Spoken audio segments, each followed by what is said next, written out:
Hello, welcome to Wrestleopinionated. This is our weekly show all about the shows of AEW. We are your hosts. I am Morg, and this is... My beast memes, Matt Strange, and this is... Pro Bonsai Turner Muir. How am I the weeb, but you're the man... Oh, I kill every plant I touch. Yes. Yeah, that's Your probably missus why. doesn't keep buying you plants until your house is full of plants. I keep telling her not to. Stop buying me plants. Yeah, to be fair, we do know that... My curse. Plants. Anyway, how are you guys? I'm alright. I'm excited about the inevitable Beastmen versus Vampires It's DLC. not Beast. I'll have to let Morg in on this. We play a lot of Total War, Morg. You've probably picked up on that. I love Warhammer Beastmen, and they're awful in the game. They've been left behind for years, and I'll still play them. Minotaurs. And we've only got like 2 DLCs left before 3 comes out, and I'm like, it's got to be Beastmen. It's plainly not happening. My dreams will be shattered. They're not going over. Eternal jobber beast memes. You leave my beast memes alone. Right, anyway. Right. What about you, Morg? How have you been? Do you want to hear some more about Total War? So you guys talk about Total War. I re-downloaded Skyrim again, so I spent about a day modding. I'm sure that's why I just download it to mod it and then play for like 10 minutes with all the new shiny mods I've got. And mods. Then just why You'd best have Macho Man Dragons. I haven't found that mod. At what stage does it stop being Skyrim? How many parts of it do you have to replace before it's not Skyrim anymore? On the 5th release, so about 2008, from what I understand. Oh, don't. Right. Like all Bethesda games, it's a platform for people to draw a new game over. Yeah. But when again, wrestling. Let's talk about wrestling ended. This may be the first time you've listened to our podcast, and as such, you would need to know we have a tier list system, which is how we give our rankings for the matches in Dynamite and Dynamite overall, and BTE, and sometimes Dark. And Mr. Strange, do you have one of your funky? No, it's a boring one, I'm afraid. But Okay. I'm gonna ask you for some sound bites. I have one for you for the future. Oh, what do you want? I want your Total War, Warhammer Total War. Races. We can do that on the fly. Go on. yeah, I could do that now. Are we doing races or are we doing lords? Races. Go on. Do races because it's easier. Yep. Okay, so our lowest rank is a D rank match. Obviously, this is an alphabetic scale. You've probably heard of tier list shopping. I got excited by Total War, so we're just fucking in. Go. D is a bad match. We've not enjoyed it. The wrestling's been poor. The story's poor. You just haven't enjoyed what's gone in the ring. That time could have been better. And I'm going to have to say, in Total War, that's like playing... Norska. Poor Norska. There's no story. There's no big plot. The units are bad. Just don't play Norska. Throg is awesome, but he's condemned to squash matches. From there, we move into a C rank match. This is what we come to expect from an average match. It should be good. It varies from a low Morg soundbite. Give me a lightly negative one, Morg. It's all right. To a good soundbite. It's all right. There we go. C rank matches. You've had a good time, enough story, enough wrestling. You're just in and you're playing and it's good. And I'm going to give this, Muir, to Kemery. You've got enough stuff to go on. Teaches you the pace of the game. The story's there. You get some Lawrence of Arabia music whilst you throw giant armies of skeletons at people. Good times. C rank match. I'm going to let Muir pick the B after I've described a B. A B is what we call match plus one. The wrestling's better. It's nice. It's crisp. We want at least to know why the wrestlers are there. Some good story or some phenomenal wrestling. Yeah, a little bit of leeway if it shifts one way or the other. But just that match that is better than it's all right. Fucking good. That's a B rank match. Like in Total War, when you play... I'd go for Orcs and Goblins. I think they're just above average, wouldn't you say?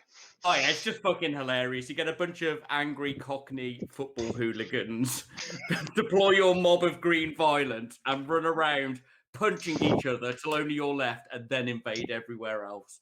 I'm with you, Muir. It's good. A rank match, traditionally our match of the month. It got down for a while where it was the match of the week. A rank match is excellent. You know, we've got story going in. We care why the wrestlers are in the ring. We care about the results. We can't see the results. The wrestling is nice, crisp, tight. We get to see some good paradigm blowing some stuff. We've got some character in the ring. Traditionally, best of the month, A rank match. Like in Total War, when you play... Who's A rank? Or Empire. No. You'll have to explain why Empire's A. I hate them. Right, Empire are just better than everybody else at everything. They have the best cavalry, they have the best shooting, they have the best artillery, they have lords that get up faster than the fucking Undertaker. It is like fighting an unstoppable tide of Germans from the 1600s. That's what the Empire... People fucking love the Empire. I don't get it. Yeah, I'm with you. And they've got story. They are the good guys holding back the eternal evil. S-rank match. Jobbing for them. It's all right. It's all right. You know who S-rank is, Muir. I don't even have to say it, but I'm going. S-rank match is the fucking top matches, normally reserved for pay-per-views. You do occasionally get them on shows. We want story in and out, and that story best be good or concluding a long-lasting feud or some shit. I want to see cool stuff in the ring I've never seen before. I want every move to be smooth, crisp. None of these fucking botchy shit. Ain't got time for that in an S-rank match. I want my paradigm broken. I want to see some fucking tables, some exciting plots. Bring that environment together and give me something I'll send videos of to my mates. Like a Mexican versus Joshi's. What more can you want? And obviously, the S-rank of Total War are the best faction to play. They've got story, they've got heart, they've got hilarious units. They are a bit overexposed at the moment. That's right, it's rat men with machine guns. Skaven are fucking hilarious. Your units are brilliant. Your lords shit talk everybody you click on. Your armies can turn invisible. You have ninjas, inventors, monster makers, a random guy, Plague Man, fucking Skaven. I love Skaven. If you are into nerdy stuff at all, you probably love Skaven as well. Skaven are dope. That's it. D, shitty. C, it's all right. A, it's good. A, it's very good. And S, I will send this to my friends and tell them they should watch wrestling, even though I'll ignore them. They'll ignore me.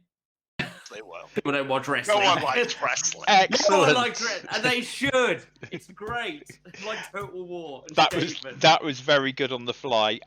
As the old goth, I do have to ask, where do you rate the vampires? I fucking love vampire counts. I play. I don't know how much you know about War. Okay. Yeah, just give us the quick position for them.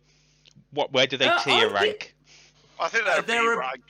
They're a B. They just need a bit of polishing on their stuff because you've got spooky wizard vampires, Chad Romanian Transylvania vampires, weird seductress vampires, and ghouly monster vampires. And you've got Vlad von Karnstein or Chad von Karnstein or Vlad Too Bad or Mad Lad Vlad the dad because his son's in the game. He's great. I love Vlad. I've got his miniature. Right. He is. Right, let's get back. Let's get back on track. Time for the news. And this week, nothing major in A-dubs. I believe that Mr. Strange, you have something specifically to make Muir sad. I do. I got a picture. I got the message from Muir this week of the Cody's tattoo belt, as he told him he was. Have they got rid of both belts, or is it just the one? Yes, mate, both. So, this was the combination belt.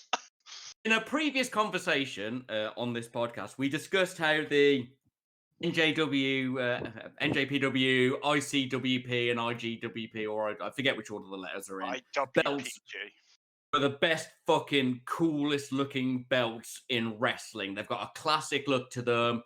They're paired, one's in white, one's in black. They're distinguished. Yeah, go on. Instead, we've got like a big fucking shield-shaped, regular-looking ass modern-day belt, and Cody's tattoo fits perfectly over the shield on it with Photoshop.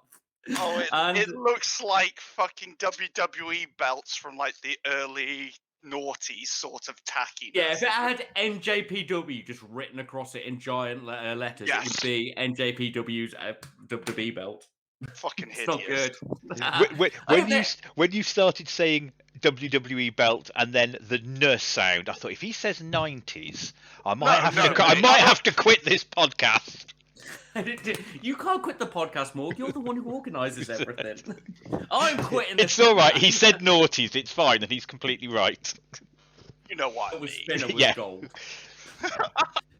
And Matt Strange has been kicked from the podcast. I also like the spinner belt. So Spins. the US one was actually quite cool.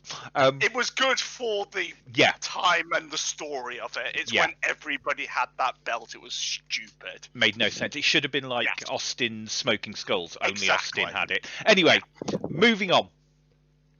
Now it's time for our social media of the week. Where Mr. Strange has dipped into social media in some form or another and found something you should check out or have a look at. So, Mr. Strange, what have you got for us this week? Okay, so this is wrestling affiliated or AEW adjacent is the best way to look at it. I found completely randomly found this artist on Twitter who's been doing streaming and releasing stickers and art of a variety of AEW wrestlers and a few other dependent ones. She'll draw, and you can watch her draw. She's been responding. She did a GIF of Yuka dancing. That's Wrestling Rue, wrestling the word Rue ROO on Twitter, and that's at Spooky Ruthie. A bunch of good wrestling art stickers you can buy streaming. I have no idea why I'm suggesting this Twitter account. This is more nepotistic than AEW, mate. Hasn't a T-shirt with a design she's done been seen on international television? It has. Shanna's Dragon Ball Z style Super Punch video was used as Shanna's ring gear in a recent episode of Dark. And a bunch of her work's been shared by AEW artists. A recent picture of Abaddon, Dragon Ball Z Styles, Sammy Guevara, a bunch of different things. So she has a connection to the AEW world as well. So give it a look. Maybe buy some stickers. I don't know. It won't buy me a takeaway, I'm sure. She really needs to take over our Twitter. Not that we know who this is, of course. Right. No, anyway. Chilling aside, she does do good work. Really good, and it's definitely worth it. I have some rather excellent best friends wrapping paper that my birthday present came in. So it's that time when we do our review of the week, and we start, as we always do, with putting Mr. Muir on the spot. I have notes, honest. Is it the right week? Yeah, don't get yesterday's. We're late. Time for BTE or Being the Elite. Over to you, Mr. Muir. We started off with Matt with quite a boring sketch of him organising a meeting or dinner party at the end of it. Then we move on to Dark Order trying to get Maki Ito on board, and she just says, "Fuck yourselves, I'm going back to Japan," and fucks off, which I thought was a good ending to that. You'll be back. Yeah, of course you will be. Then Paul Gallows was the sleepiest man since me. He was so tired, poor lad.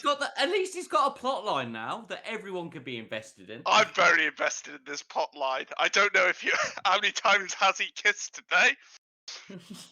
I feel sorry for him. Gallows not wank, thus removing wanking jokes from BTE. I feel it's a winner for everybody. People who do and don't like the Good Brothers storyline. I don't think he's going to make it, boys. I don't think he'll miss those 35 to 40 comes. I just don't think he'll make it. I think the Good Bros are broken up. I think this is over, boys. Then we moved on to Church Merch, which had stolen gear off Seidel, and then he was going out, so he had to buy his gear back quickly. That's all right. Yeah. It was all right. I did like the stealing his wallet. Yeah, that was good. I liked Keep the punchline was good. It was a bit slow, but Yeah. it was all right. Silver was not pregnant, thankfully. That was good. And he's got a title shot. And then we moved on to arguably the best bit of the BTE, where they redid the fucking Derby entrance, but with Silver, where they were just taking the piss out of Derby, which was fucking great. With Stu on vocals singing it, which I thought was hilarious because, he was putting on his accent more than it even normally is, so it was just brilliant. 4-5. I really enjoyed that. Then we moved on to the recap of the Don and the Bucks bit, which is, I don't know why you need that recapping, seeing as I think it was on Dynamite, so... Filler. And then we moved on to the longest storytelling, where we find out that Matt Hardy had been the one that Wasn't this good? Oh, yes. Then we found out that Matt Hardy had done the text from Hangman's phone, breaking up the Elite, which got the sad Hangman music, but for Matt. Sorry, I'm just jumping. So then Matt wanders down. So then Matt wanders down the hallway to go apologize to Hangman, but sees that Hangman's super happy with the Dark Order, so leaves him there because it's better to let go something that you loved as long as it's happy, I wish we'd had a reflection of this on the show. Should have been on the show. In a way, I'm okay that it wasn't. And I know when we started this podcast, we always said that we would call them out and things. But as I've said previously, I'm now in the point of view that if you are a hardcore fan, things on BTE do help a lot. I think BTE is the show that you should watch most out of all of them, apart from Dynamite, obviously. And it's 15 to 20 minutes. It's actually the perfect place to drop a load of little plot, and it's generally just little bits that'll enhance the storyline, because they've never shown that bit with the phone was never shown on Dynamite. But wouldn't it be better if that sort of thing was? It would have been. Yes, it would have been awesome. On the second show. Anyway, yes, I think this was a really good BTA, and you should watch it. I think it's a high B, maybe an A, but I really like the storytelling. The last moment. It always end high. End on a cool. Well, it wasn't high, but end on a cool story moment that engages people. And the Derby piss tape was fucking hilarious. I really enjoyed that. So I thought it was good.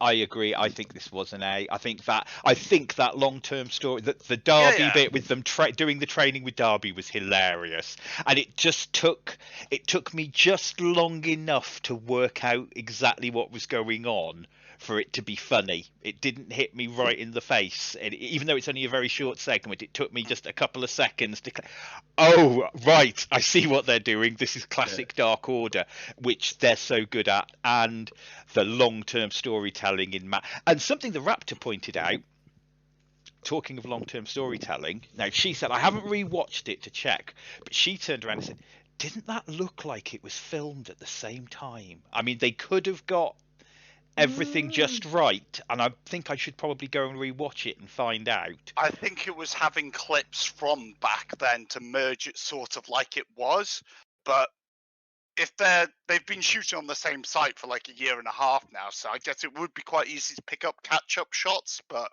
it really depends. But all in all, I thought... So, from something we really enjoyed... Oh, God. Something I won't watch anymore. It's time for us to move to AEW's new show, second episode. Yep, second episode of Elevation. Dark Elevation. It's been downhill since Mackie Ito's gone, boys. I'm just saying. Right, this is over to me, isn't it? Let me brace myself. Drew's the only thing keeping this show together. Right. I'm going to open with a couple of little points here. I told Muir before the show that I was going to say a few things. I'm willing to exchange Elevation. I'll go back to watching regular Dark if somebody else wants to watch this, just because I missed Taz and Excalibur. They're the only things that carry Dark, and then you take them away, what you got left. In this review, you're going to hear a lot of solid, but I don't care. Right, so we open with Lynn versus Conti. This actually wasn't a bad opening match. Pretty solid. That Lynn lady's pretty good. She didn't get an intro, though, so if you didn't know who was winning, you knew she was dead. Already, yeah. They did seem to have some fun in the ring, but I wonder who's winning is actually written in my notes, taking the piss. Really good, solid opening match, if I'm honest, but just too obvious and the no entrance. Conti and Lynn, pretty good together. So, actually, not a bad opener, other than the fact that Lynn opened in the ring. There was no intro to the show. You know how on every original Dark, Excalibur's like, welcome to AEW Dark, me and Taz. They don't do that. They have a little bit of banter as well, just to get you into it. Yeah. But yeah, opening match, not bad. Then we move into Lee Johnson versus Adam Priest. Guess who won that one? Once again, solid, didn't care. The wrestling was fine. Then Paul Fragler had a promo. He's not very badass, is he? He seems nice. Not exactly what you want for your heels, but there we go. Oh God, it just keeps going. Varsity Blondes fight up against Fuego and Patrick. No intro for winning. No intro for those two either. Just in the ring. Fuego didn't even get an intro. Jesus Christ. Okay, carry on. This wasn't actually too bad. It was a little bit. It was good, but it was entertaining, but off. But yeah, once again, how do you care that so much about it so much? Can't. It's wrestling's the worst part of wrestling, and if you just have a show of wrestling, it's the worst possible wrestling. If you want the probably the most depressing one is this next one. It's Max Caster versus Ryzen. I like both of these.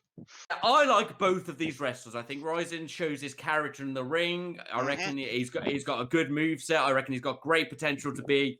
I keep saying an upper mid-carder, flashy, throwy guy. In the same position I want Max Caster to be. Yeah. I love his shit-talking gangster heel stuff and his comedy rock selling when he eats shit. I did not give a fuck about this match. The only note I've got is Max did a cool shoulder suplex. No story, but just wins and matter. Wins and losses are meant to matter, but they don't because I don't care who's winning. Because I know who's winning. Then Red Velvet did a promo. That was all right. Probably should have given her a Dynamite promo. Now she's signed and stuff. Nah. Cool. Yeah. So I'm getting a bit despondent by this point. If you hadn't noticed. Really? Then it was Leva Bates and Maddie Rankowski versus Swollen Velvet because everybody in this needed to be in a tag match, these two. Both of them, yeah. Swole's big solo push she had a while back where she went against Britt. Comes to nothing. Velvet's had her push, maybe. Who knows? Yeah. They all got intros at least. Everybody got to come out and... Cool. I know who's winning. Do you know who's eating the pin? Yeah. Yes. Though we did actually get some story in this. Maddie did some heel stuff. Leva wouldn't work with her and walked out. Maddie ate the pin, obviously. Yeah. Then, for some reason, Vicky Guerrero, Jade Cargill, and Lila came out. Nyla, not Lila. So there's been a lot of Lilas, my name. I'll let you off this time. Carry on. Cheers, bro. And Nyla came out, and apparently they're on the same side now. I don't think Nyla needs a Jade, and I don't think Jade needs a Nyla. Jade did not need anybody else. Jade should just be a monster heel on her own. Yeah. But yeah. Then we had an Ethan Page promo, which was just generic mid-card healing. I reckon if Ethan Page had been in the era of cocaine and steroids, he'd be great because he just gonna go, I'm great, beat the other guy kind of stuff. And perfect. What more do you need? I enjoy that. Yeah. We don't have many like mid-card heels, so I think you'll be good for that. But after that, we got Hobbs and Starks versus some no-intro losers. I didn't even write their names down at this point. No-intro losers? Is that their new title? Yeah? Carry on. Yes. Standard Starks 101. He ate some shit. He got angry. He won. It was all solid. That was it. I think I think Hobbs did some stuff. Did he? It just did he do his spine on. buster? He did do his spine buster. That's good. So I'm really getting a bit fatigued by now. Just knowing who's going to win. But we do now roll into the better matches, I would say. Look at We you. get Danny Limelight versus Baron Black. Obviously, like only my Limelight Danny gets an Limelight. intro. Baron Black actually put on quite a good performance in this one. Good. Yeah, no, he's definitely going to. But the commentary only talked about Danny Limelight for the entire match. How are those two? Are they any better? No. At one point, Big Show tried to go on about how Ethan Page, we'll get to that in a minute, is like Alexander the Great, but I'll criticize that in a few minutes. Because of his haircut. He's got. Okay. We'll get there. We've got another match between now and then. Okay. You need to say Limelight won, but the match was okay. Yeah. Ralph Dogler versus Orange Cassidy. Oh, I wonder who's winning this. Yeah, you know. In all honesty, not a bad match. No, I'd imagine these two. Orange Cassidy pulled out a bit more of his indie stupid taunts, a bit more rolling out the ring to make him angry, lying on the floor. So Nemeth might actually have been elevated in this match. I actually noted that in my notes. So this is probably the how many first people are elevated? Yeah. We have one elevation, guys. One whole elevation. Cool. Okay. What Zolf Niggler needs to do, is he needs to do what his brother does and just learn to sell everything. You'll never get a main event push, but you'll be sort of in that top mid card, constantly around. Yeah. Well, we may get some story out of this one. I'm pretty sure the mousetrap went wrong at the end. This would have been really solid. This would probably been a C rank match if I wasn't tired / bored at the time. At the end, the fatigue. At the end of the match, internet favorite JD Drake ran out to save Dagler. Yeah. I mean, I don't even know if you know who JD Drake is, Morg. So I'll give you a brief summary. The pretty people, JD Drake is one of the jobbers of Dark, who has joined the Peter Avalon. Is he the one that Zach thought was amazing because he looks like somebody had just dragged him off the street? Like Eddie had just dragged him off the street. The internet love him. Like everybody's like, yeah, JD Drake, or I can't believe there's another episode of Dark without JD Drake on. Yeah. And he ran out to obviously assault Orange Cassidy, which means after this Kip Miro arc for the best friends, we might have Peter Avalon's pretty people versus the best friends, and the best friends are best in comedy. That would be upper good. mid-card feuds. So yeah, a little bit of story from this. This is this would arguably have been a B if it wasn't in the middle of everything else. You know what I mean? Then we had Ethan Page versus 5. Yeah. That should be good. Big decided to tell us a lot about Alexander the Great. Okay. No Genghis Khan, is he? Is he just throwing it out there? I don't know. You could argue this. His campaign in India, and you know. Yeah, but people didn't turn on Genghis Khan whilst he was still alive. I mean, carry on. Let's have a history discussion, Nick. Okay. Mongol fanboy Matt Strange versus Bronze Age fanboy Nick Muir. Carry on. Right. Anyway, this was all right. Solid again. Ethan Page and 5 actually have some chemistry in the ring, and it was a good 50-50 between the two of them. Nice. Not all sides. Some good Ethan Page comedy heel spot, shouting, getting angry. Good technical match from both of them. 5 looked good, solid enough. I'd give this a straight C without cynicism. Wait. I know, highest rank Dark can get. It's like me with my GCSEs. Then Page made some comments on the mic like he'd fallen out of the 80s. And I kind of like him. It's a bit like when Sean Spears was being a classic heel, and I was like, oh, my shameful love of Sean Spears. I know, a slightly shitty mid-card heel. Cool, do it. Just like telling people I'm pretty and I'm strong and blah, blah, blah. Cool, just do that. Wonderful. Yes, mate. And then we finished off with Rio versus Hirsch, which should be a good match. It was good. I'm going to open up with Rio's music as a banger on the way in. Always need to respect the good music. Yeah, we open with some solid... Rio, not Riho. Rio, Girl Carter. Yeah, I'm just making it clear for people. A macho woman, Akada Savage. You know the one. Right, yeah. Anyway, we get a solid set of wrestling and some rope running. Layla eats some chopper and then just sort of like fucking do it again. We get some more character work from Layla, so I think they're going for that. But it was just a little clumsy together. I mean, I know Rio is Choco Pro / TJPW and Hirsch trained in Stardom, so that's obviously two different organizations. Yeah. But Layla pulled off her great suplexes. Rio pulled off that fucking awesome rolling arm triangle brutality submission for the win. But although they were a little clumsy together, it was still good. And I think with a little more familiarity, they can have a fucking great match together. Have a banger, yeah. Overall, once again, like last week, this elevation, in fact, who else was elevated? Was this the one where Layla Hirsch had the face-off against Vicky at the end? No. I think that was another one, the past one, yeah.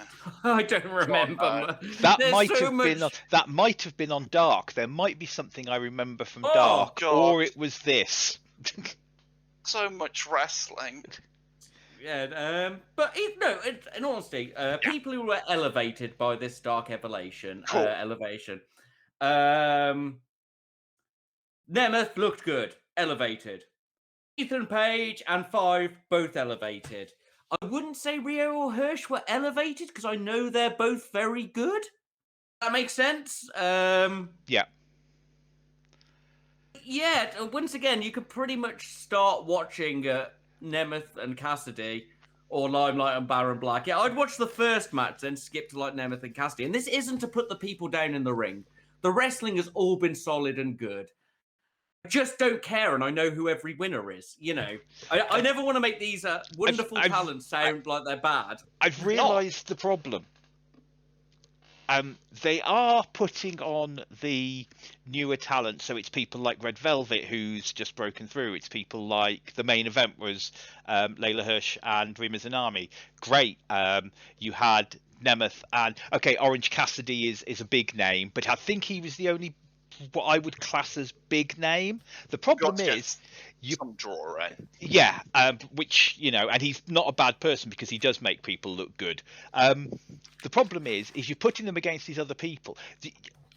I think it would have been better, and I'm now trying to rack my brains to try and jumble up these matches a bit.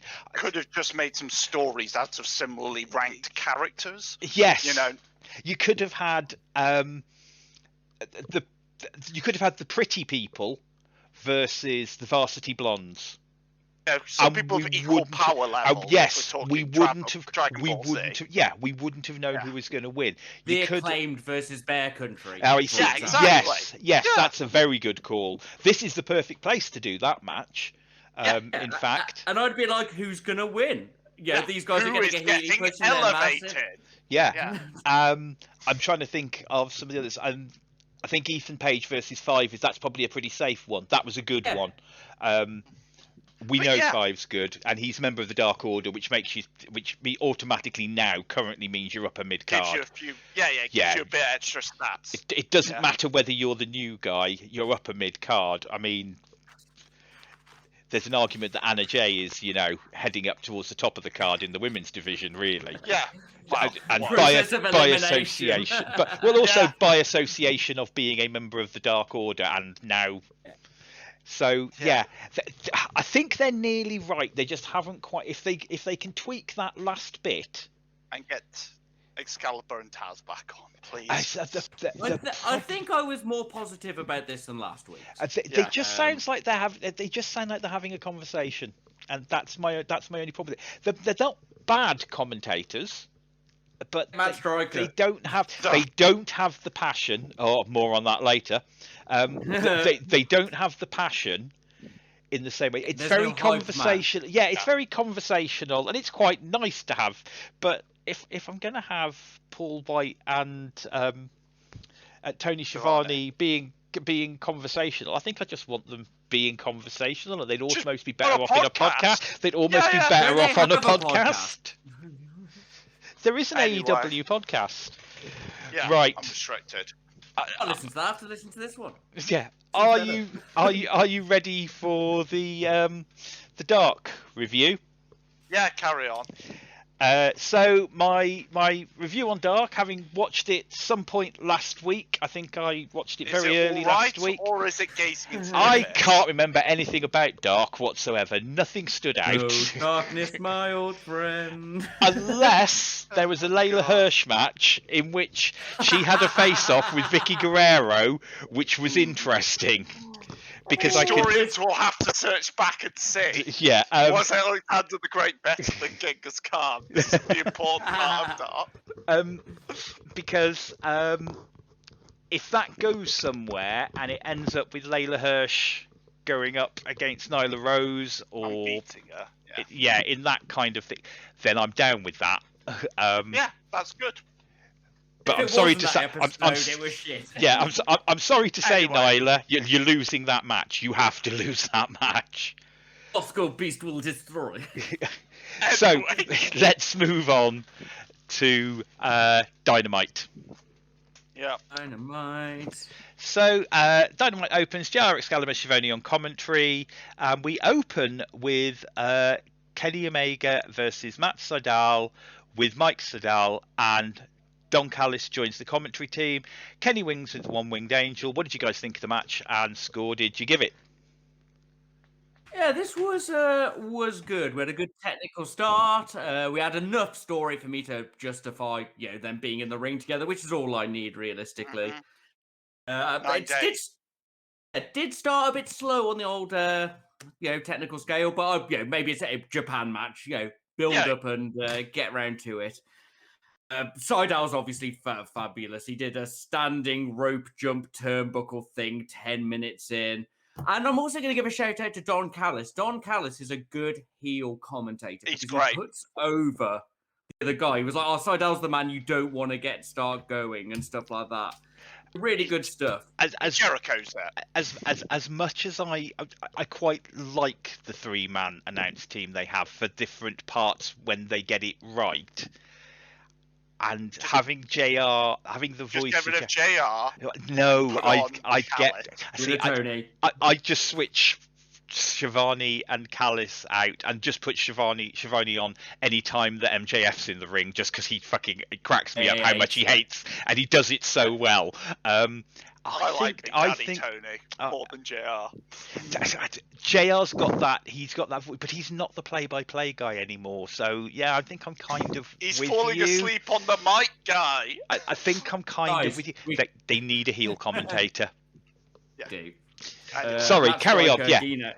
Gino. Anyway, we had Matt Striker, Gino, and Excalibur. Let's do this. Mate. Yeah. We had a bunch of other good stuff in there. So we had a Hurricanrana counter into a dick drop on the turnbuckle. That was brutal. We had Poison Ranas. JR mentioned Tanahashi. There was a really cool rope bounce counter from the One-Winged Angel Sydal did, where he bounced off the ropes into a roll-up. Really cool. It was smooth. That being said, I don't think the match was phenomenal, really good, and I don't think the story was great. So I gave it a C, like a high C. I had a good time. It's I don't know. I kind of expected a little bit more from everybody involved, but it was good, and there was a reason for them to be there. This was another one of those matches where it's like, oh, this is going to be, like a very, very good match, and then I was like, oh, it's good enough. I was confused why You knew who was going to win. Yeah, I was confused why Sydal came out second. That was a bit weird. I enjoyed the over-the-top comms fighting where they were just shouting at each other like he was an invading presence. I thought that was quite fun. But yeah, it was a solid C match for me. Maybe a high C, actually, to be fair to it. But yeah, it was nothing like right home worthy, but I enjoyed it. So, I've got it as low B, which is also a high C.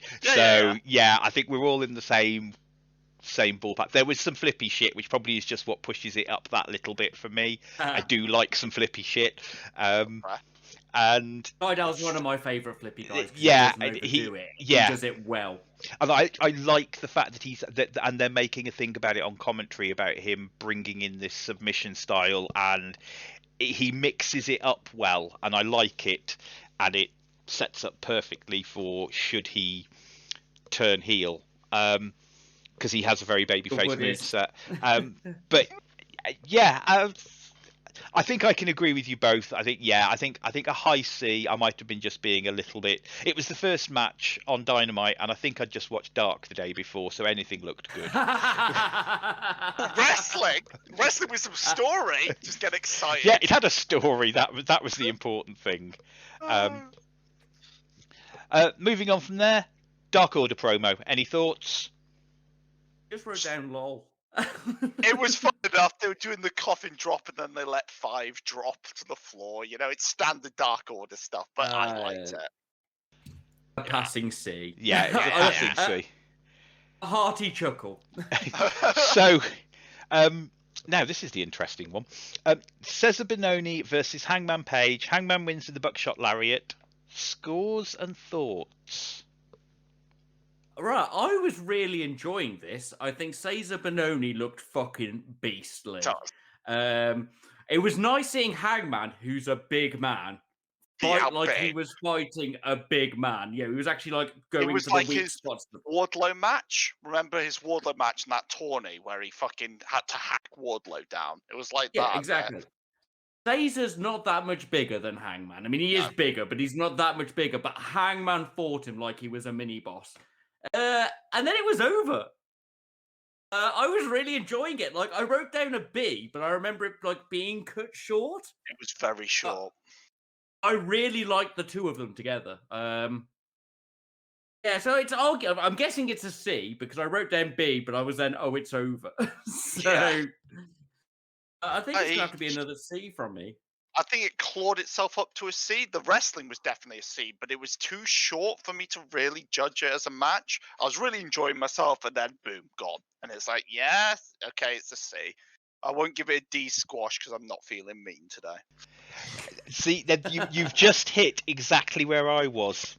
That's exactly where I've got it down as a C minus, but I was like, I don't want to give this a D squash because it didn't feel like a squash. It just felt really good, short. Yeah, it felt short. It felt very filler. So yeah, I think I have also give it a C. I think yes. Well, it's a C minus. I didn't give it. Yeah. So move on. Lance Archer promo. Thoughts, scores? I've only got 2 notes, which is all right, Lance. And when he said he was going to break the walls down, I just wanted Jericho to bust in. I fucking love that old soundtrack. I won't hear a bad thing said against it. I'm intrigued. I'm glad Lance is getting better at promos and doing his own stuff. I don't know if we need to see him talking that much. Just beat people up, Lance. Stick to beating people. Yeah, I thought it was a good promo. It was nice to see him flying solo on a promo. And, exactly. And it was solid. He's putting him with Jake was the right thing to do. He didn't shout. He wasn't angry murder hawk. He was intense. I think it was only a C because it was a standard wrestler promo, but I think it was. I'm going to say I'm going to be nice, and I'm going to say it was a high C for me because I wasn't expecting it to be as good as solid as it was, and you could see that come through completely. He's grown so much since they got him at the start of last. His promo game's upped a lot, but then he didn't really need much of a promo game in Japan, so. This is the thing, though. You keep sticking him with Jake, and he picks up that promo game, and he's going to be, dimes. Great. So another promo. Do you want to just lump these two together? Definitely a heel. So first we had a Thunder Rosa promo. She's definitely a face. Yep. Wicked. That was literally post match. She was emotional. She was in pain. It was moving. It was wicked. I gave just that section an A. So yeah, I like seeing raw and wrestling / acting. And once you've suppose once you're doing an interview after you've been put through pins and tables and shit, you're going to get a lot of very realistic pain in there. Hey. Is Thunder our female safe promo? That's just something to think on. I think we might need to see more from her. Yeah, but I'm just thinking that. I can't think of a terrible promo she's done. I think as long as she's not on her too early noughties mobile phone. Her Nokia 3210. Yeah. Like, other than that, her promo game has been solid. Then she's definitely a heel. Britt Baker in ring interview, her half of the promo. Now, I'm just going to say I thought this was really good. This was solid. It was solid. Britt's gonna be, she is literally the face of the women's division at the moment. She has to take the belt off Shida. Yeah. As much as I enjoy Yakuza Shida, Britt is the face, and she does look best when she's fucking smeared in violence and blood. Yeah. But I love them. I love them together. Obviously, they'll need to be split up now, but that's good. Keeping them on separate tracks in the near future. Yeah, wicked. A as a combined section. Wait, get that belt and then Big Dimes Utami to come steal it off her. So, Varsity Blondes, Dante Martin, Christian Cage backstage interview. Can't read my own handwriting. Kaz comes out. Kaz and Christian have a little bit of a face-off. We got Christian actually talking. Thoughts, scores? I thought it was all right. I thought it was right. I liked this. I thought this was quite good because it showed him going, I'm going to teach the young kids how to do things, showing that he's like a veteran of the locker room. And then these two old guns just size up to each other like, we haven't fought for a while. Let's fucking do this. And I was like, great storyline to bring him actually in. If you'd done this 2 weeks ago, I'd have been excited for Christian Cage. I'm with you, but does Kaz really need to lose to Cage just for his intro? Again, Kaz has been here. He has been doing the work. He's in like 90% of BTEs and stuff. I think Kaz is one of those people that's safe to lose. The only other option doesn't give a fuck. Yeah, but it's not even that. I think he's a safe person to do it. It's not going to hurt Kaz losing to Christian Cage, especially in the type of match they could have. It'll be a phenomenal match. Yeah. If this happened 2 weeks ago, say, I think you would be more excited for it. I think it's just because we just had, and here's Christian Cage in the background, quiet, like a Bigfoot video, scampering through, you know? Do you know what? If Kaz had come out in his interview, I think it might have been too heelish, but I think they could have done it exactly as they did it here, and had him come out to do his look. I'm sorry, but this is an old friend of mine, and I think if they'd done that whole bit there. I mean, I know I sound cynical. I did give it a C. I did think it was good. I am here for that. I'm a bit more hyped up now Muir's done his bit. What score did you give it, Muir? Because I'm going to match your score. I gave it a high C because I just thought, it was actually a good promo. It's what I expect from these people to be doing. But it's nice. I was just excited to see actually something happen with this Christian Cage story. Are we setting up for Kaz's inevitable heel turn? Right. Following on from that, FTR and Sean Spears with Tully, Wardlow, and MJF, the entire of the Pimple. Please use their proper name. Sorry, the Pimple. Amazing. Versus the Varsity Blondes and Dante Martin. Spears wins with the C4. Thoughts and scores on the match? I wrote down Pinnacle versus Varsities and Top Flight Man. That's Dante. That was amazing. I wondered if this was going to be the return of my shameful love of Sean Spears, and it's a good match. This was solid. They didn't bury the kids. Everything was clean and good. I didn't pick up any big botches. My only real highlight was Bald FTR tossing Dante onto Spears' shoulder for the C4. That looked cool as shit. But once again, I don't think I can give it higher than a C. I didn't really care for the story. The wrestling was good. C. This is kind of what it should be. I did expect the Pinnacle to do a little bit better after announcing they're the super top pinnacle of wrestling, biggest bald badasses in all of reality. But I don't think it's in Sean Spears to squash a man, if I'm honest. No. Yeah. Too nice. It was good. I enjoyed it. I wish I'd liked it more. Yeah, it was a solid C. My notes, I was literally writing. I was like, I understand you want to give the kids some stuff, but these pinnacles are meant to be the best. Oh, Sean Spears has just pinned him. Okay, fair. It was my literal notes. Yeah, it was solid enough. I think they should have maybe squashed someone a bit higher up the card just to show their dominance, sort of thing. I think they will do. Nah, but I think you should have dropped them in a bit hotter instead of going, here's some guys that Ob's beating. Yeah. I think it was the problem you have there though is I think you're damned if you do, damned if you don't, because no matter what, they come out and you'd be like, well, you're obviously winning this. Yeah, true. So do the trios belt. Just give us the trios belt. Stop making trios if you're not going to give us a trios belt. It was meant to be out on the Jericho Cruise, which was meant to be at the end of this month, which is March. So it should be out soon because Tony was saying that he was still going to bring the belts out. So they should be around soon. Good. What did you give it, Morg? What did you think? C. It was a solid match, and pretty much agree with you. They made the kids look good. It was really nice to see Sean Spears getting the pin because he's the weakest. He's not the weakest link in that group because he's no way the weakest link. He's a great wrestler, but he is the weakest link in that group due to storytelling. Yeah. Even though we've had the thing with the glove. I love him. I love him.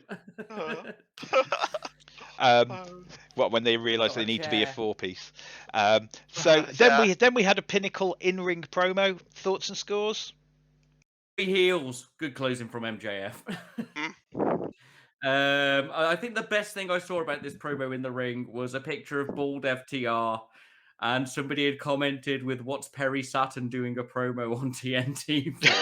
That made me laugh. That was fucking ace. Wasn't perfect. A little bit of standard healing, rounded off by MJF being MJF at the end. It was fine. But they're standard heels. They're allowed to be the standard 80s heels. Yeah. That's literally what they are. So, you know.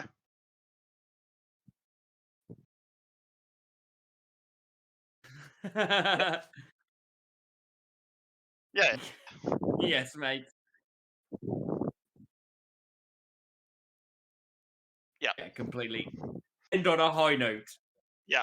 Or a bad note in this case. Yeah, and I've just muted myself through me saying all of that, so I'm just going to quickly recap that what I was saying was... Morg, you're our grown-up. My finger slipped onto the mute button. Genius. That MJF always needs to finish the promo. Yeah. It should always finish a bit on a high note, just like you were saying, and MJF is their best talker, so always finish with him. Okay, moving on from that, we had a Team Taz promo. Thoughts? Just imagine if Taz had discovered comedy wrestling in the 90s. He'd have been so much happier. He'd be over watching DDT or in Tokyo Joshi Pro, Joshi Wrestling, watching that, mate. That's what he'd be commentating on. Although the promo itself wasn't mind-blowing, I laughed so much at the body language and eyes between Cage and Starks. So good. That's what they did. This got high marks from me, and even the Raptor gave credit to Starks, and she's not a big fan of Starks. I like Cage's. Cage was, but I was watching. I was watching Cage. I wasn't paying attention to Starks, and it was the Raptor who pointed it out to me. That because I knew I wanted to see Cage's reactions because I was like, I know he's good at this shit because I've seen him do it before. More on that promotion later. And I was like, oh, this is good. This is in. So I'm actually invested in a Team Taz storyline now. I want to see where it goes.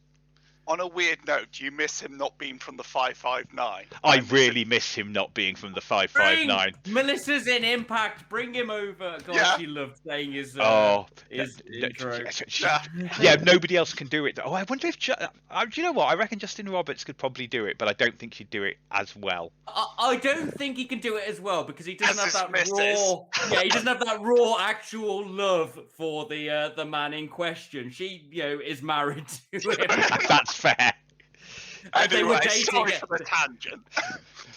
Watch Lucha Underground. Yeah, I gave it a B. It was really funny. Yeah, I thought this was really good. I enjoyed this. It was a high B from me because I love good body language. Right, you ready for it? Mate, no. This is the lowest ranking I've given any segment in wrestling. Oh. QT Marshall and Cody Rhodes in ring promo. I was so angry. I was I so didn't angry. mind it.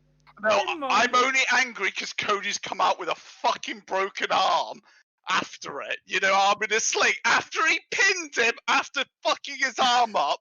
Fuck you. How dare you bury my boy. Is speaking about Pentagon versus Cody Rhodes from last week. I'm not going to allow myself to get angry about things related to Pentagon, my favourite wrestler. Yeah, anyway. Because I'll never stop. Didn't QT have a love affair with Ali recently? Yeah, he did. Yep. Remember when his affair? Has he had an affair on national television? Because we've seen his wife now. Well, you could be kidnapped on national television, and that doesn't make a difference. Yeah, Two different people in the space of a week, so maybe she didn't watch Dynamite. Yeah, true. I enjoyed the Cody's friend chant. That's some fucking gold right there. I like patronising accidental heel Cody.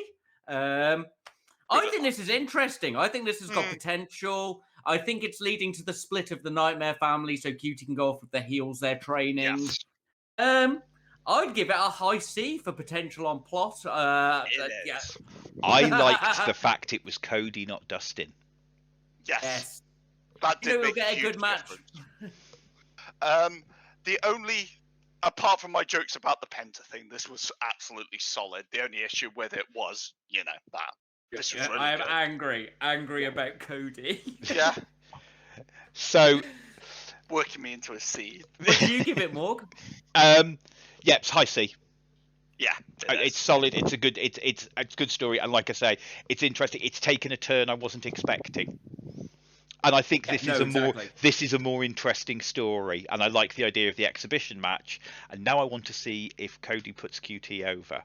And I don't care about previous anythings. I think that's the interesting thing in this. I'd imagine he's going to. But I'm gonna do a prediction here because I know what Cody is like in the ring. I know the Rhodes family, and I'm aware of how dusty finish. Yeah, I think Nick Comoroto will come out because we've seen Nick Comoroto with QT not being pushed away from anything and destroy him / allow for some kind of way that Cody can lose clean, obviously, because it's a Rhodes. And if 37 things didn't happen in every Rhodes match, is it a Rhodes match? Is it a Rhodes match? Yeah. Right. Let's move on to something. Screenshot this. Let's move on to something. Lucha Bros and the Laredo Kid versus Young Bucks and Brandon Cutler. Laredo Kid wins with the top rope Spanish fly. Oh my God, that was beautiful. And then we'll go into what happens afterwards. What did you guys think of the match, and what score did you give the match? Oh no, I'm gonna have to do it again. This is another one. I'm gonna sound negative. In fact, I'll start positively.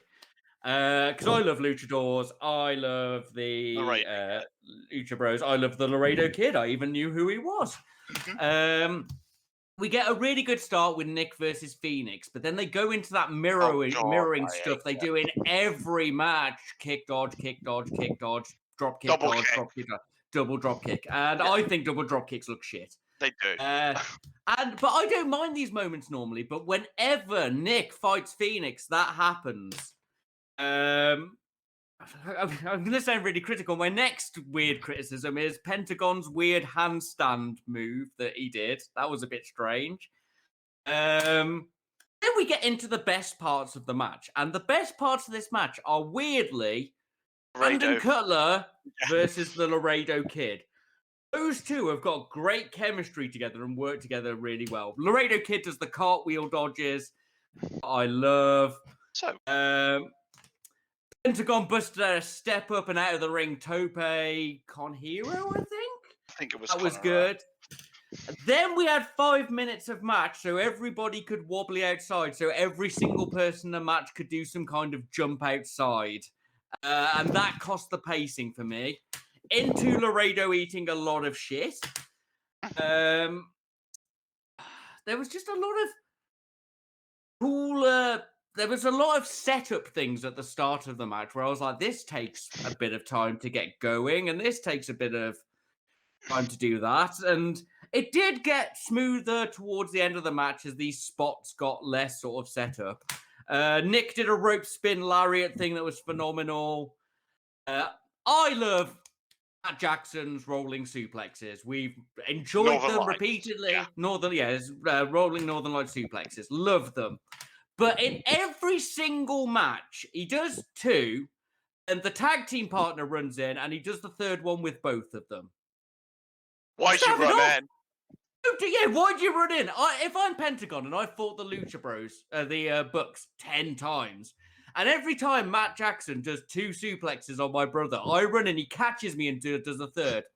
It's not going to go in. All right, Cornette. It's a cool spot. Leave it alone for a couple of matches. This match suffered from quite a bit of waiting for moves to happen. We did get the phenomenal end. I always pop for a Spanish Fly, especially off the turnbuckle. Laredo Kid is great. I did not expect Laredo to pin Cutler. I was going into this thinking Phoenix. Bucks would pin Laredo, I thought the Bucks would. I thought Cutler was going to take the pin, but I thought it was Either going to be way, Phoenix. it was one of those two. Yeah. But yeah, no, I did not expect the Laredo. So I had a good time, Mhm. and I enjoyed the match. It was a good match. We've got a continuing story between them. But with the weird setup things, the spots I see in every match, I can't help but just give it a C. I don't think it crossed that barrier to the match I know I can get from them. Because it's the same match.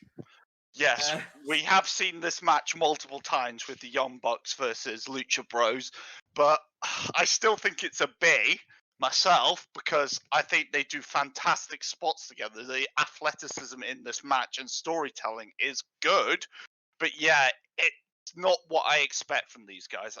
These are, your world-class wrestlers here. Phoenix, Penta, and the Young Bucks and Laredo Kid are all world-class. So I expect better from them, like smoother wrestling. I don't know if they didn't have enough time to set something up or what, but yeah, it's a B from me, but it still could be better, and I expect better from these guys because, they're world-class. So, Brandon Cutler is my MVP of this match. Yes, because because he doesn't get the chance to shine like this, and they really when he came out as their partner, it was like they really gave their friend the chance to shine, and they put this match around. I'm afraid, Mr. Strange, you are outvoted because I also gave it a B. It didn't bother me, those bits, mainly because I don't remember seeing the Northern Lights suplex in a while, and I popped for it because I don't remember seeing him do that recently. Every match. I might have just been not paying attention. It is quite possible. We do watch a lot of wrestling. Yes, mate. We all agree that people wobbled outside the ring. Yes, 100%. Mate. Yes. I agree with you. Whenever it happens, when it happens, I'm just there going, "Oh well, Strange is going to be annoyed about this." Oh, I'm really pissed Wobbly down. Things like this because I expect cover it with camera cuts. Yeah. Every other promotion can do it. So, $1 million company. Come on. Following on from that, I've written down a B, you wankers. Kenny comes down, attacks Laredo Kid, and we get a Kenny promo. So, what did you guys think of the post show? Quickly, as someone who's read still haven't read all of because I haven't been sitting down reading, I need some quiet time, Killing the Business. Excuse me. Brandon Cutler's been their friend for like years. Yeah, forever. He started wrestling in the ring that their dad built them. Yeah. So I just would like to point that out. But what did you guys think of which made Kenny's promo even better for me? That's where I was going. It made him even more of a dick for me. And he was so angry, his eyebrows didn't show up at all to this show. They were Super really Saiyan gone. 3, boys. Mate, he did. I was looking for him, like, where are they? Yeah, I like it. It's the national progression of the story, obviously. I was enjoying it. Obviously, we know what's going down. I laughed a lot on Lucha Vengeance and blessed Comedy Kenny because he is a comedy wrestler in his soul. Yes. Yeah, good stuff. I'm enjoying. I'm looking forward to the deconstruction and reconstruction of the Bullet Club connectees. I suppose Budget Club. Sorry, Muir. Thank you. I've got the Pimple and the Budget Club to remember. I would like a Lucha Bros versus the Good Brothers. I think that'd be quite a cool match to see. Just something a bit different. I believe we're getting it this week, aren't we? Oh, fantastic! That's I good believe. I could be wrong, but I believe I'll check. It was Check Lucha Bros and Laredo Kid versus Good Bros and Kenny. I could be wrong, but that seems to stick in my head. We'll get us a confirmation whilst you review. Yeah, so it's solid. I enjoyed this breakdown. I think it was good enough, and I think it's nice progression. I think this end bit got a B from me as well. You know, this story, it's on the rails. We all know where it's going, but it doesn't mean it's not being done well, and it doesn't mean that it's not. You know, I hate when they change a wrestling story just because it's obvious. You don't need to. Oh, that Wrestling really, can be yeah, that's the whole fucking point. Now, it really bugs me. You can subvert expectations, but it doesn't need to be every time. So when I nearly fell out with wrestling, so a quick story that just highlights why that's a bad thing. I nearly fell out with wrestling, and I went on to the site I used to use I used to just to read the reviews of Raw. Yeah. And there was this big thing about this promo that had hit, and I hadn't watched any wrestling. It was only for about 2 weeks, and I was just like, ugh. And I'd missed this promo that just came in, and it was the Save Us 222 or whatever it was promo. And then it was all about the Chris Jericho return. It's all, and they kept putting it off because the fans had worked it out. Just let it happen. Yeah. Smarks will figure it out. Was so long, and the whole point of it was you were supposed to figure it out by reading the little messages in the Matrix code, which had things like where his song appeared on one of the wrestling albums. So you were supposed to. It was even worse this one because we were supposed to figure it out. Yeah. So and AEW haven't done that to me yet. Yeah. Or if they have done it, they've done it in such a way. But actually, that makes even more. Like the Hangman thing we just mentioned on BTE, where they've now done the reveal as it being it was Matt Hardy, and that one didn't bother me that it wasn't Kenny or it wasn't Don Callis because I thought it was Don Callis. That didn't bother me because you threw me in such a curveball. Like, actually, that fits in with the story you're doing now, so that actually works. Anyway. Moving on from something that we enjoyed. Just to confirm, we do have the Good Bros and Kenny versus Lucha Bros and Laredo Kid. Cool. Technically. Nice. Jade Cargill promo package. Yeah. It was Not a promo great package. Promo. I look like money. I sound like money. Well, 1 out of 2 ain't bad, Jade. It's a fine wrestling package. I'd feel harsh if I gave it lower than a C because I've seen some average wrestling packages in the past. Just look buff, Jade. You're great at it. Or learn from Eddie. Just get locked in a room with Eddie. Yeah, that's my review. Lock her in. Anything to add to that, Muir? No. It was all right. No, it's all right. It's all right. Yeah, a low's all right. So I'm going to mention this. Okay. We then had the Cody and Brandy reality TV show advert. I just put swear words down.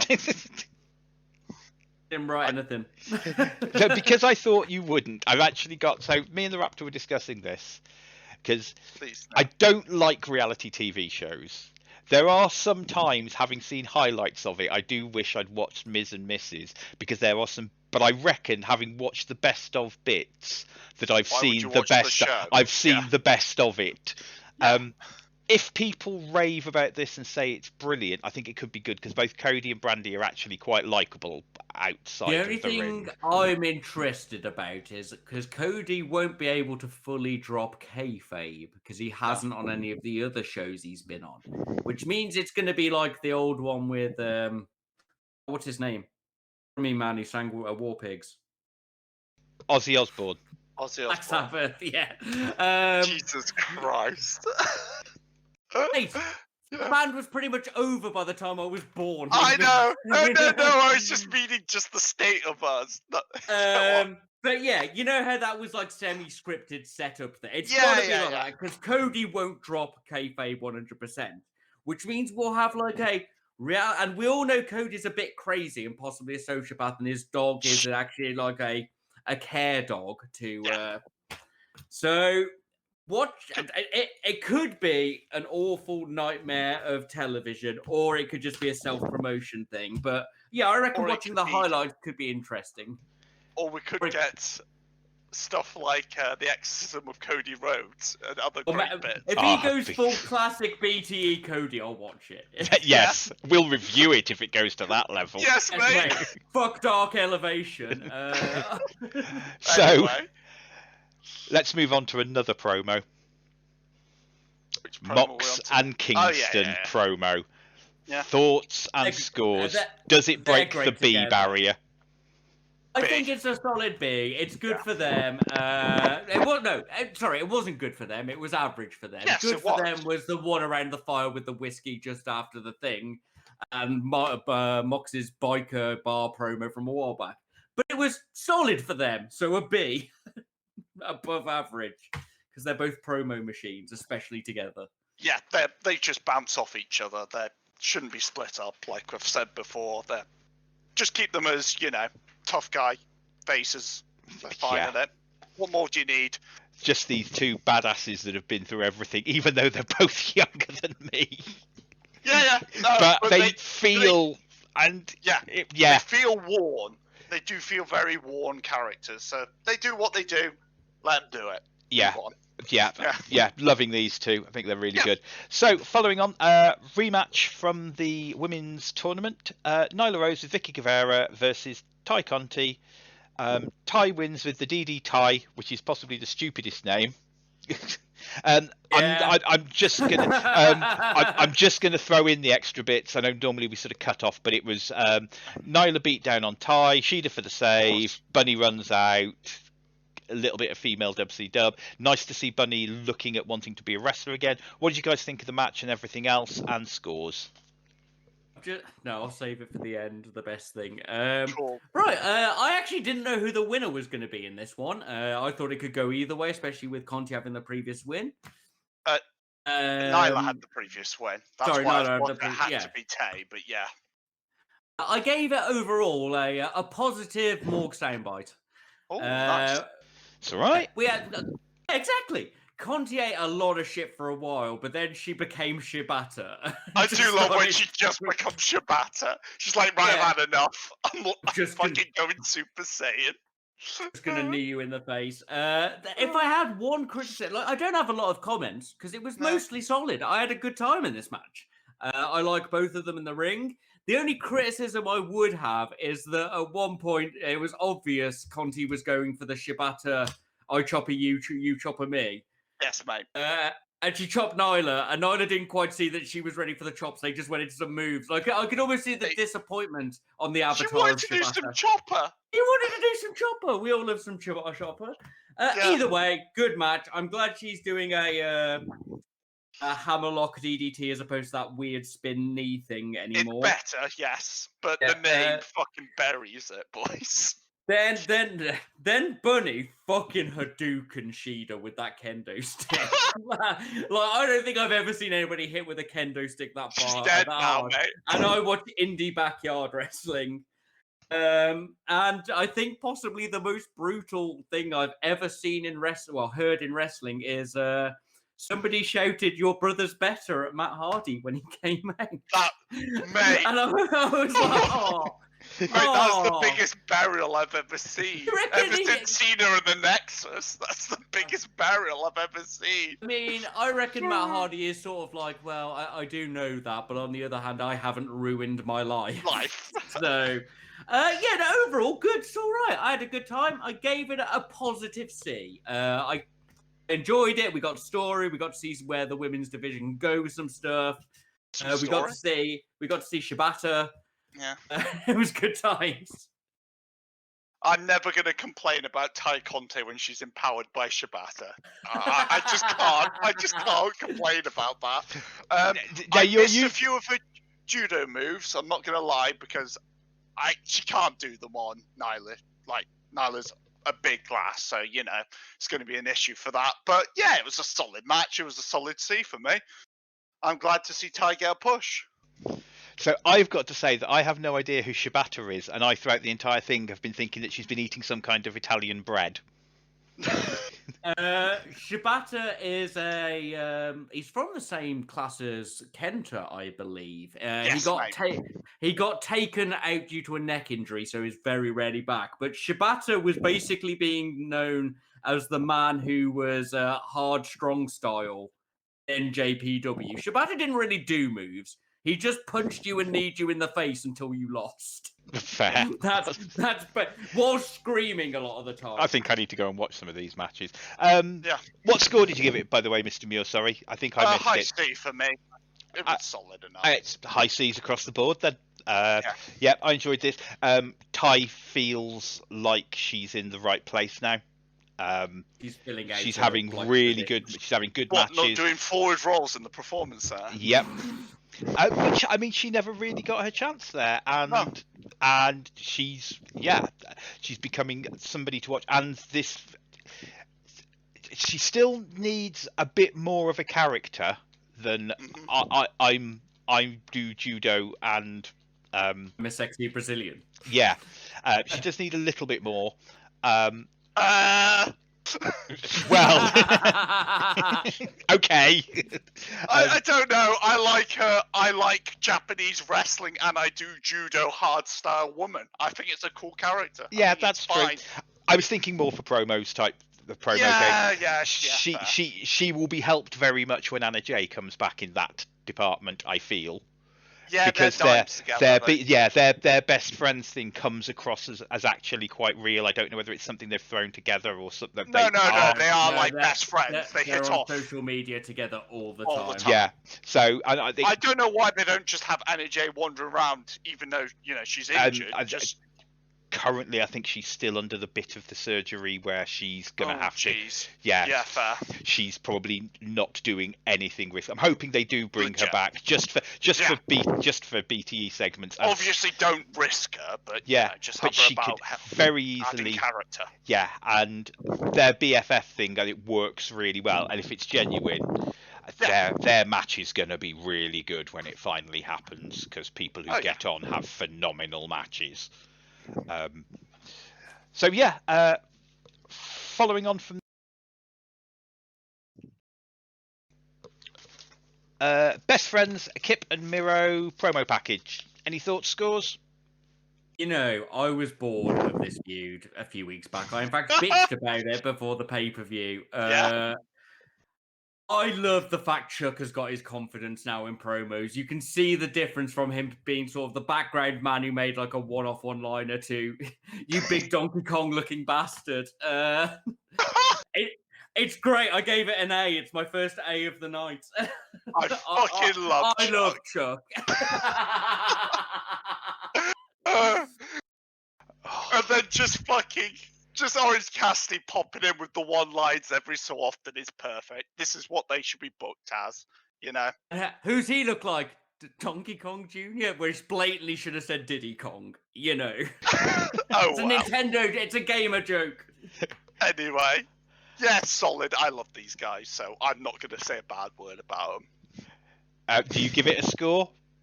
I think it's a high B.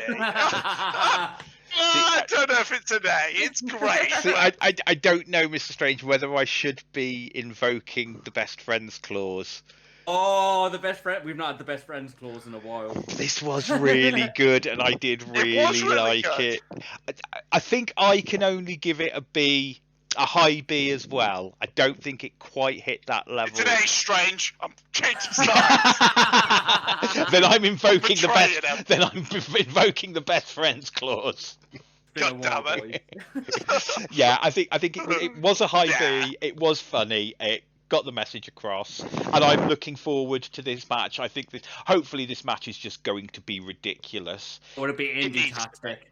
Yeah, it needs to be. But does this one need to be like their match with Santana Ortiz, or does this one need to actually be a bit silly? That's what Miro does do comedy really well. Though. I don't know, That's Miro the being thing a to 5-star remember. match. Blessed Chuck carrying Miro to a 5-star match. Before he pins him in the middle of the ring and says shit. Finally. Finally. Then we had a Scorpio Sky promo package. It was all right. He's a heel. Yeah. It's all right. I like the build up to it. It's just a shame it all just sort of led to being a promo for versus Seidel. I was like, I'm down with Scorpio. I have heard like Sean Spears are one of my favorite in ring, just on talent and body shape sort of guys. I just wish it hadn't rolled into that promo for Seidel. I think just that it's a small criticism. We don't need to dwell on that. I just think comment now. So, following on from that, John Silver with the Dark Order versus Darby Allin, TNT Championship match. Darby wins with the code red. I'll cut it there at the minute. What did you think of the match, and what score did you give the match? Oh, clearly best match of the night. We get a fast and strong technical start, which was all in control by Darby. But we've learned Darby shows off a lot of this grappling before he becomes the rolliest man a lot of the time. And it's good to see. And then Silver tackled him so hard he flew out the ring. And I know Darby sells those. I thought he went so far. And then Silver proceeded to enter the near the top of the man throwing leagues. He's up there with Wardlow and Archer now, Jesus, and Cage. Yes, Silver's got one of the best explosive pushes in the business. When he gets going, it's ludicrous. It's cool. That boy knows so much cardio, it's unreal. And it became all Silver for a while. He did put him over his back and spin him by the neck that I didn't like. I had flashes back to Skull End. I could love Skull End. Settle down. Yeah, and I thought we were going to get another one of those matches where Darby has the shit kicked out of him for the whole match and then wins at the last minute. But that didn't happen. We got a Darby comeback. We got the 5 save, which was cool.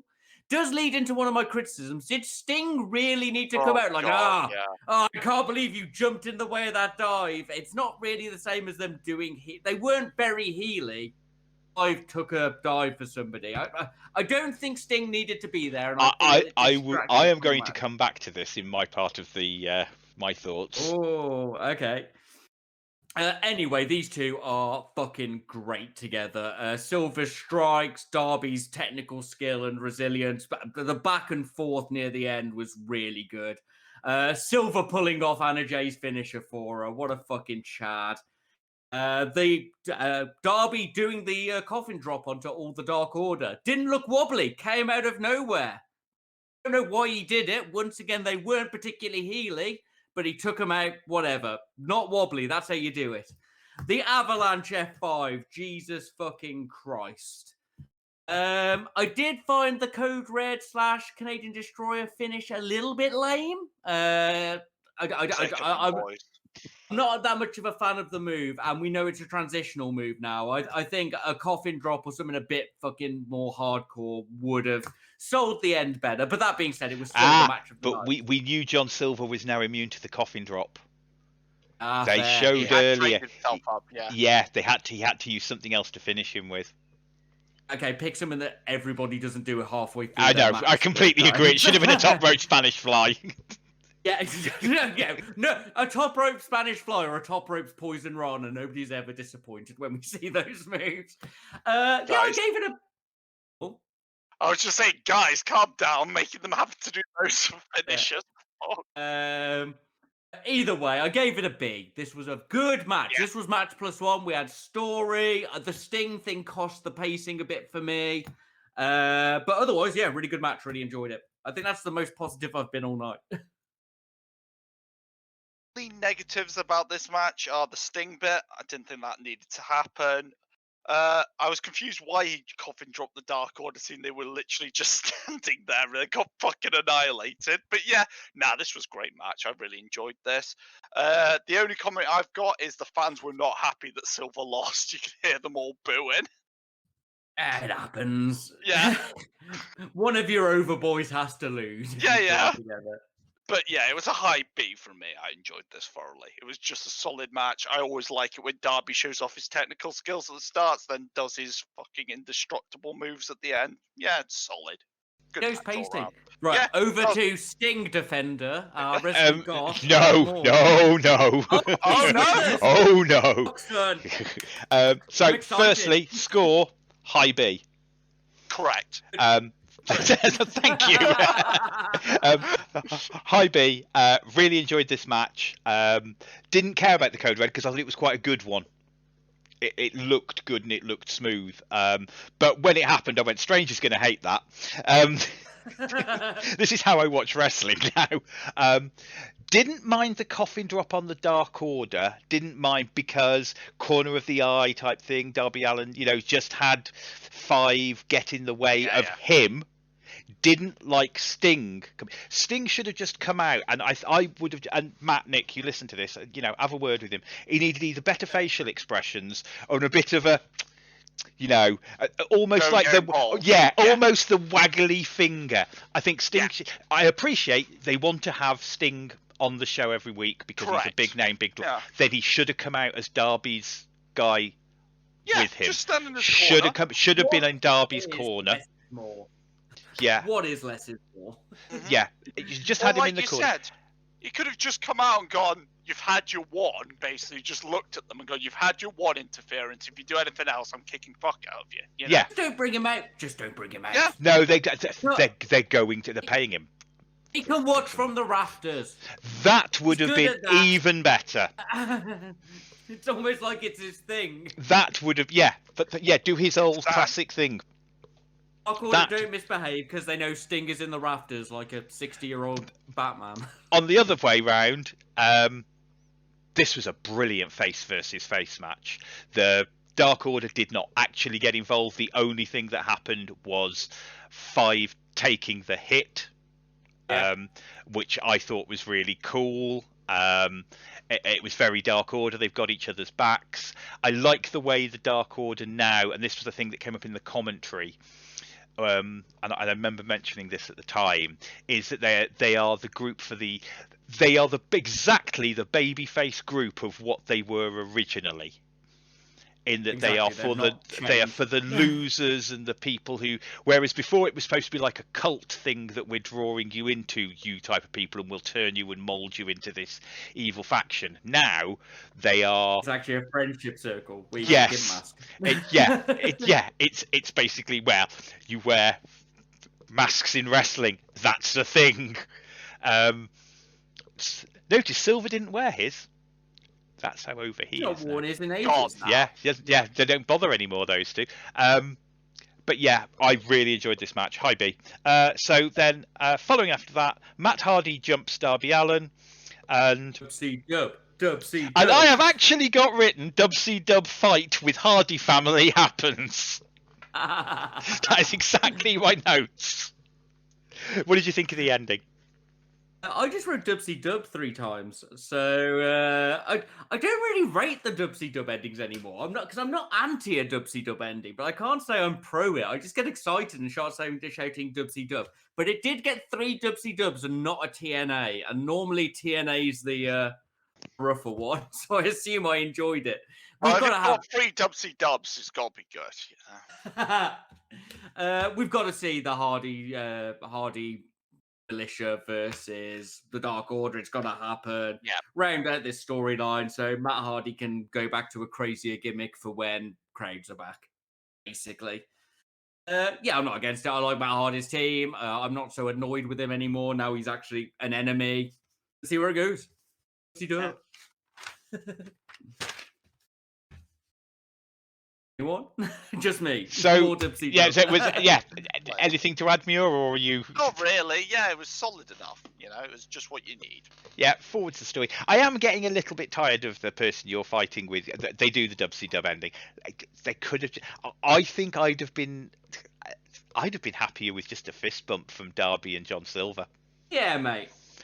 They had such a good babyface versus babyface match that I think, and if you really wanted to use Sting You could even have do the whole classic Sting comes out and holds both their hands up for a great match, which always makes makes the match look even better. Sting should have come out right at the end to stop the Hardys. You've just called where they should have brought Sting out. Bring Cage out with him. Oh, that would have been. I want to see Cage versus Butcher. Whenever Butcher is not on the screen, people should be asking, "Where is Butcher?" So, using the power of science, Mr. Strange, I think I know where this is going. Yeah, it's a thing. Like we've got some B's, we've got an A, we've got a fucking rank, a rank of C's. After that run of really good shows we had, which seemingly ended last week. I don't want to shit talk the shows we've been going on to. They're good. These performers are put on, they're working their ass off. We've had a lot of solid wrestling. Yep. The writing is starting to suffer now, and it's costing the show with things that are too obvious or just too contrived. Hopefully, I've got high hopes for this week's / tonight's show, tomorrow's show, whatever. It should be good. It was good, but there was a lot of "it was good, but" in this show, and I think that's the official ranking. It was good, but I do think, though, I think it was a high C. Looking at, because, like you said, it's pretty much C's and then a high B and a couple of high C's and few low C's. We had a bit of a roller coaster for the first 2/3 of the show, basically. It kind of went, whoa, I don't like this. No. But there you have it. That's our review of the week of Dynamite. What did you think? You can always let us know. You can send us questions if you want us to rant about something. We haven't been angry about something in ages. About time we got angry about something. Oh, Mr. Strange, get angry about something for next week. Something new. Oh, I don't like maths. You can be angry about having to do the alphabet math. You could send us in something for us to book, some variation on that. Wrestleopinionated@gmail.com, WrestleOP on Facebook, WrestleOP1 on Twitter, or you could send us in a match that is one of your favourite matches that you think we should watch and give our thoughts on. We are nearly at the end of this run of matches, which does mean that Mr. Muir has to start coming up with things for us to discuss again. I don't. That ain't going to work for me, brother. Okay. So, quick correction from last week. Yeah? It is not the Horrors of War match. This is the that'd Hell. Be a good name. Yeah, it's the Hell of War match. So this is one of my picks. It's one of my all-time favourite hardcore matches. It is between Dante Fox and Killshot, and it is from the show that we have raved about for a long time, Lucha Underground. The background story is Killshot is ex-Special Forces, and this guy turns up, starts attacking Killshot, who was apparently one of his brothers-in-arms that got left behind. But did he leave him behind? Killshot was the babyface going into this, and Dante Fox was the heel. This was the payoff match. It is effectively a 3 stages of hell match. I think that's why it's Hell of War. Yes, mate. The first match is First Blood. The second match is Hardcore. So no DQ, pinfall or submission, and the third is an effective stretcher match where you have to put your opponent into the back of a ambulance, or what was it they kept calling it? A military. Military evac unit. I can't remember what the short term is for it, but that's what they're fast, angry, shooty doctor van. Yeah. That is the military term for it. Yes. So, as always, even though this was my match, because you're our play-by-play guy, so to speak, Mr. Strange, do you have your thoughts and play-by-play, and then we'll give our overall? Yeah, I am ready. So we actually open up with Blessed Matt Striker, one of my favourite commentators ever, who actually explains the full feud whilst they're on the way to the ring. Why would you do that? We start off with a First Blood round, which is also... I'll bring that up later. We'll get to that on round 2. We start off with quite a solid, quite ugly feeling brawl, which is nice. Lucha Underground did have the advantage of a bit of cutting and editing, which does help with a lot of these things. And I'm not against it. We've learned that cinematic matches are the future. We get a really cool, I've written fun, the ladder chair exchange where Dante's trying to hit kill shot around the ladder or the other way around. He's dodging, he's hitting the ladder and stuff like that. It would be comedy if I didn't know what happens in the rest of the match. Then we get a bunch of more stuff. We get fucking Dante step up ring post moonsault onto Killshot who's on the ladder. It's ludicrous. That was ace.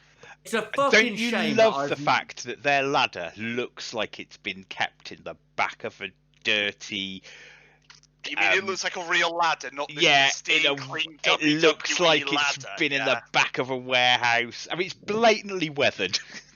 Yes. Yeah, exactly. Everything in Lucha Underground loves that. The tightness loves to sell it.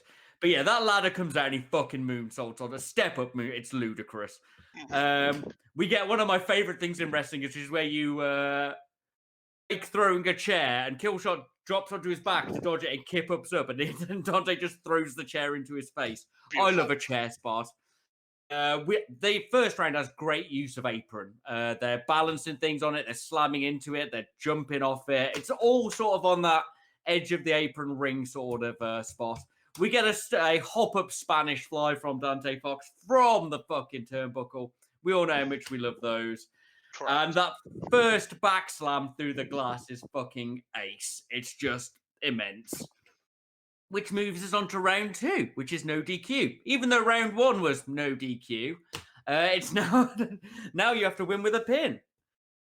That was my only a small criticism. Why do you specifically make the next match no DQ when the first match was obviously had tables, ladders, and chairs? But we do escalate in this one because we get the barbed wire board out. Another classic. Either way, building up through different stuff. Dante pulls off this Spanish fly bomb thing on Killshot through a chair, and it's ludicrous. We get another moonsault onto the ladder, which made Matt Striker look shocked on the commentary. We do get a weird commentary moment from Vampiro. You'll notice I'm hyping Striker up and not so much Vampiro. Vampiro said he knew blood and violence from the day he was born. Well, I don't think he did. Normally blood and violence, but you know. Yeah, but then you can either say we all come out bloody and get slapped, so yes, we're all born into, or you can't claim it unless Vampiro crawled out and started putting people through glass. Anyway, I mean, have you watched the Vampiro match? Yeah, my comment is Vampiro is so confused on commentary. It just always sounds like he's, half Vampiro there. Speaks like he's a man piloted by a little alien in his head, Yeah. Right, back to the match. Killshot's got fucking superb kicks. He pulls off a range of kicks to Dante's face on the corner, and they're fucking amazing. The barbed wire powerbomb shocked Rick Knox, who was the ref. He's from AEW now. And that Storm Cradle driver for the pin was fucking ace, and into the glass as well. There's blood everywhere by this point. This is the shortest of the 3 rounds. We move on to round part 3, put into Van. And it's still escalating. We open with a very painful suplex DDT, fucking drag neck pull thing over the ropes. I don't think it went right for either of them, or it went very right because they're both alive. Either way, it hurt my neck like watching Skull End does. Killshot pulls off this wicked drop kick over the stretcher, which they did say was called a gurney halfway through, but all my notes say stretcher, so fuck the American language. And then the Avalanche DVD, just Death Valley Driver, just fucking crumpling it. And that was the spot where you get to see the hunk of meat on the stretcher that we did, in fact, mention whilst discussing this match last week. Just a little chunk of Dante Fox's flesh. What a lovely sport that wrestling is. The double stomp through the stretcher, just fucking Jesus, mate. Yeah. Now, if I do have one big criticism of this match, well, medium criticism of this match, it's the walk up the stairs. Any moment. Yeah. Yeah, and it's, we've got to get him around this thin bit. Yeah, now we've got to get him up the stairs. The big block thing he had to go through, blocking their route, just slowed it so much. They should have fought across the rafters or something to get there. We've seen it done in Lucha Underground. Yeah, fair. The amp cord choke was fucking cool, and the bottle smash. If I was being super critical, I'd say Dante was probably wobbly for about 3 seconds too long before he chose to personally, in kayfabe, fell through some glass. In real world, wobble about for a bit, look down about 20 foot, 15 foot into a sheet of glass and go, well, I'd best backflip through that. So yeah, it was great. That's why I can't really criticize this fight. Yes. Is fucking back. The ending was quite dark with the sad putting in the van. Just put your old mate into the back of the van, yeah. The crowd was shocked. It's quite a harrowing end. He just goes and sits in the corner, which is great storytelling. I could just imagine Dante out of kayfabe. He's putting him in like, don't lie me on my back, bro. Don't lie me on my back. There's nothing left. This isn't as high-paced and quite as brutal as I remember it. It's still very good, and the wrestling is still phenomenal, and the story is still great in and out. For the time, it was definitely an S-rank match for me. Whilst I was in the hype of everything I love about Lucha Underground, it was fucking wicked. Watching it back again, I'd probably only give it an A. As we discussed, I don't think I enjoyed it as much as Britt versus Rosa's hardcore match, but that's not to say it's not phenomenal, and you won't see people hurt like this in many other hardcore matches. But yeah, fucking great match. Lucha Underground. It was great. Yeah. It was the best wrestling ever. But yeah, that's fucking great. Great pick, Morg. Over to you, boys. I haven't got much to add to this. It's a great match. I think they're CZW alumni. I think this is where they know each other from, isn't it? But yeah. Really? Yeah, that's the hardcore. There it is. Combat Zone Wrestling. Ooh. So I think that's why they're, just ripping chunks out of each other. Horrendous. It's really hardcore, but not as hardcore as I remembered, because maybe I've just hyped it up in my own mind. But yeah, solid match, though. If you like this sort of thing, you're going to get what you want out of a hardcore match, basically. Yeah. It's story going in, story going out. It ticks all the boxes. I've got to agree with you, Strange. At the time, this was an S-rank match. It's one of the reasons I picked it, and it has very fond memories for me as being. It wasn't as brutal as I remembered it, and maybe it's the use of glass that makes me always think of this match as being so brutal. Because you don't the see, glass use is brutal. You don't, you don't, both of their backs, because that's how he got the bleed on Killshot in the first round. Yeah, they're both ripped to shreds, to be fair. Yeah, because Killshot wears a mask, so the classic first blood, which is normally a forehead bleed, a hard way or a blade, isn't happening. I still rate it. I think you're right. I think it's an A now, was an S then. I am the hype of the story at the time. Very torn on whether Thunder Rosa and Britt Baker moves up a step in my list of favourite hardcore matches, though.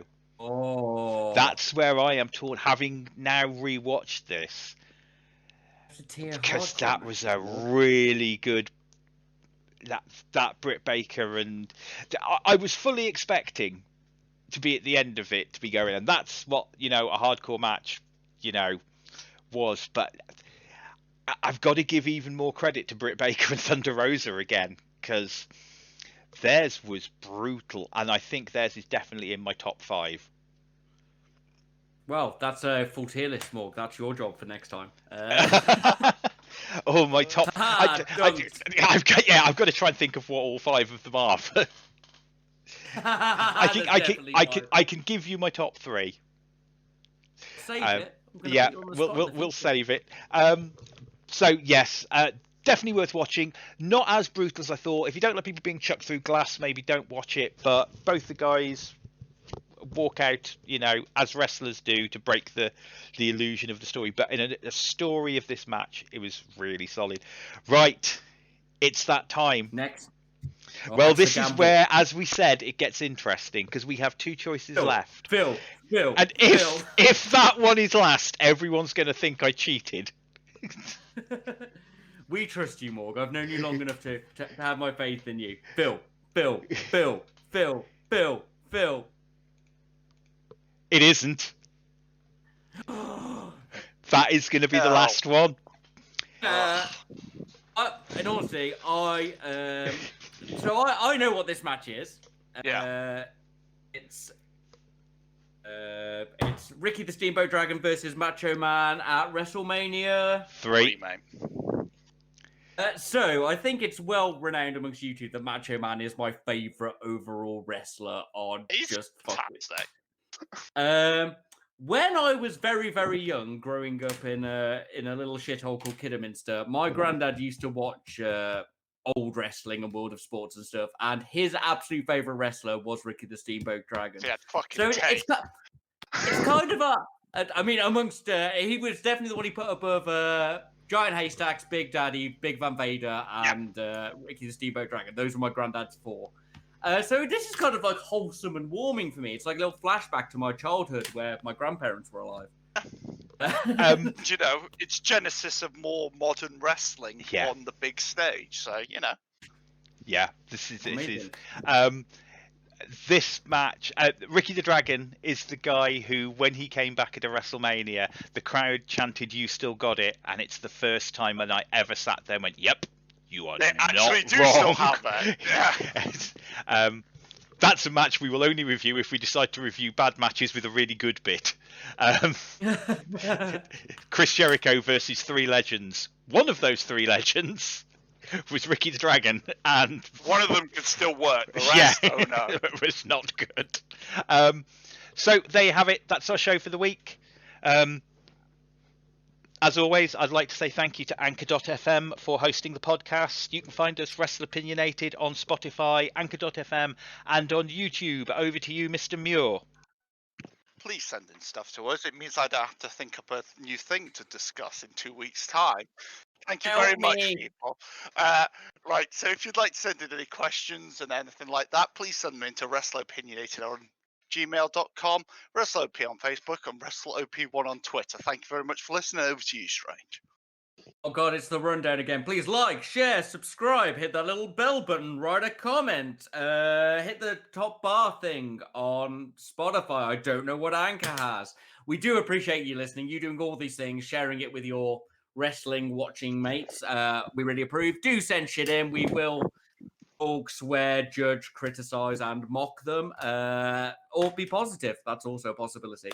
But yeah, thank you very much. Please do all the social media clicky positive thing and share. It means a lot to us. Back to you, Morg. All that's left to be said, goodbye and good night.